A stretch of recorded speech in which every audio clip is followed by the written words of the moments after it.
And the Hearts and Hibs, it looked good with the Hibs fans behind one goal. I know the behaviour was bad. Andy said last night he saw so many things after the game. He walked round, some from both ends, but at that end was far too many. But Barry, you can't beat it in a derby. You know you've got 4,000 or 5,000 whatever of the opposition fans. Yeah, that's what makes the game special, Paul. And I've harped on about Rangers and Celtic games.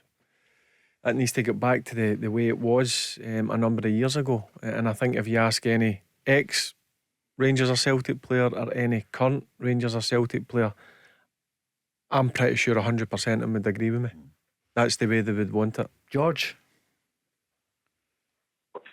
See, that one for me, I mean, I'm a wee bit different. I want the fans in the ground. I want them to be I think my big thing, I was speaking to the boys a few weeks ago, that my big thing would be, let's be honest, right, we're no wanting them in there, no want us in there. So can't we today just say, for one game, the Rangers fans have got to use the roads, and the Celtic fans have got to use the trains, and let's go through to Murrayfield 50-50. I mean, how big a derby can you get there? 50-50, split right down the middle, 80,000 fans. That's my dream. That's my dream come true, just to see that happening. I mean, it'll never happen, but see, we're talking about getting them back. George, we're banning you for that. Seriously, George, listen, you're a brilliant caller. But you always talk sense, but I'm not having Rangers and Celtic and through to Edinburgh.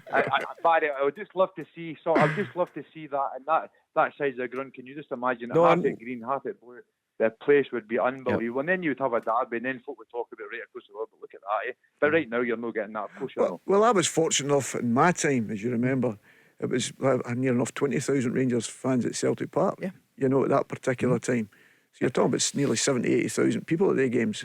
Remember, it was Big Desmond White, God rest him. And so you were getting stick from the Rangers fans, 20,000 of them. But that's what I'm saying. They were in the Rangers. 40,000 of Celtic that's fans. what I'm saying. It was unbelievable, Paul. But it was brilliant. You know what I'm saying? Yeah. And I know there's always been trouble and whatever. I understand that. But listen, you're getting that anywhere now. People talk about, and listen, I agree with the pyrotechnics, because you see it nearly happens to the Celtic supporter with his hair on fire, and we've seen disasters so we understand all that side of it. Somebody the like say Lawrence Shanklin's thing with the pie coming on was funny. He did well, but the lighter coming on is completely different, because that's when that's supporters then, and that takes it all away.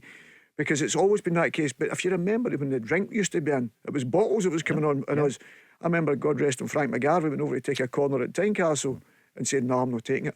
Did he? Aye, so I'm not taking it. I'm just walking back in, because that corner was mad, you know. But that was part of it. You knew that. We don't want that, of course we don't. And that's the sacrifice we've got to make. Say, right, we've got to behave. If we behave, this is what we're going to do. We're going to bring it back in. And if we could manage to do that, it would be magnificent to have the supporters back in. There is absolutely no doubt in my mind of that. Everybody would want it. The atmosphere would be electric. You know, the stick it comes with winning or losing, between each other. And more jeopardy. Of course, we don't want the trouble that goes along with it at times, for sure. But the atmosphere in the particular game would be brilliant.